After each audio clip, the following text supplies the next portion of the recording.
reversal patterns, impulsive moves on high volume, and there's no harm in listening to the fundamental news flow if something really strong comes out and saying, I wonder if that's going to be a market changer if it's a new element. But generally you'll see it in the market first by the lead steers by the time it hits the retail man's news flow, which I'm assuming most of us are. In other words, you don't have special connections. You're not hearing what the Bank of England's talking about behind closed doors.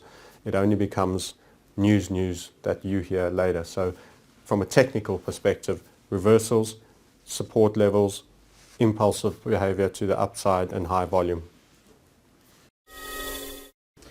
Is it possible to predict and get the market direction of a stock right more than 50% of the time? Yes, I think so.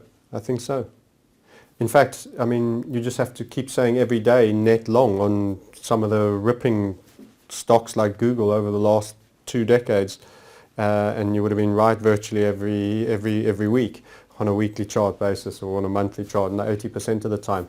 But many would say, well, that was clearly going to be a fundamentally changing company.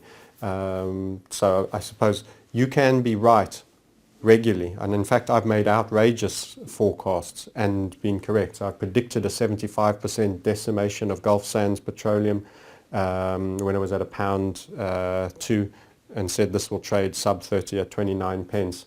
And this is all through nature of geometry and the chart. It wasn't through having a specific wisdom to the management of the company. We did the same with the oil price.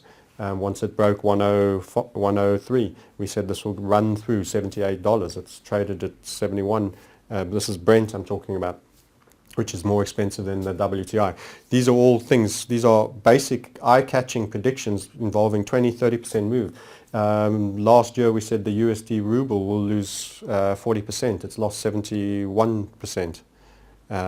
This was all geometry on a monthly setup.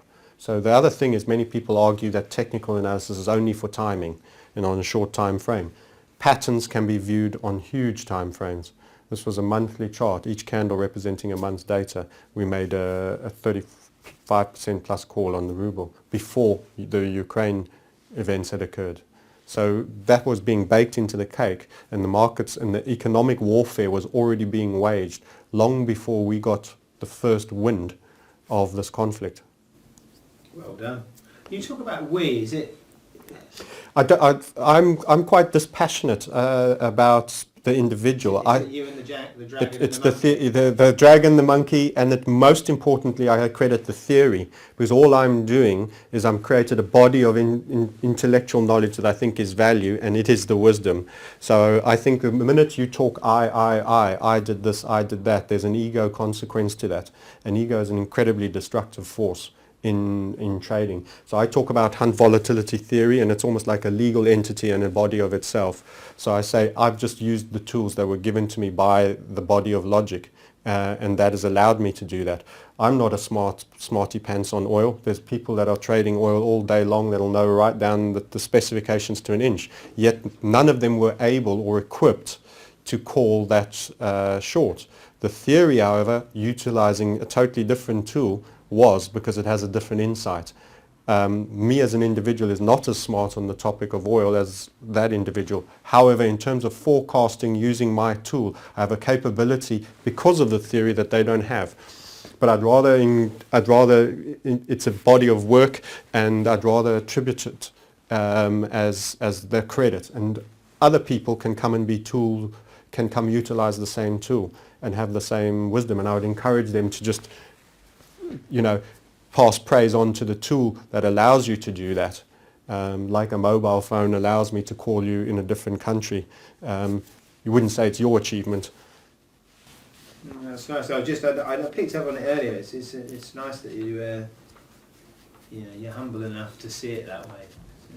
You've got your dragon. I don't think I've always been. I think you've got to what you say and what you verbalize has a habit of becoming enforced. And if you hear yourself saying I too many times, you're doing something wrong. It becomes flagrant, excessive self-promotion or ego building. And even subconsciously your mind has it. So I'd just be laying landmines for myself to stand on in that course. So I think the benefit of HVF theory has benefited from a lot of other technicians before it. I'm essentially using observations of volatility, I'm using support and resistance, I'm using Dow theory. You know, I've been given a lot of pieces, and HVF theory is allowed to borrow from a lot of smart people and previous people's work. So we're all working on this thing, and we're all pieces. There's very few bits that are utterly, all elements are completely original. So you owe it to yourself in essence when you pull pieces together that many other people that have spent many time without computers putting logic and thinking together. I'm really grateful to those people, and I'm delighted to be able to use their tools, and I'm as happy for other people to come and use how I've arranged their tools to be this particular tool.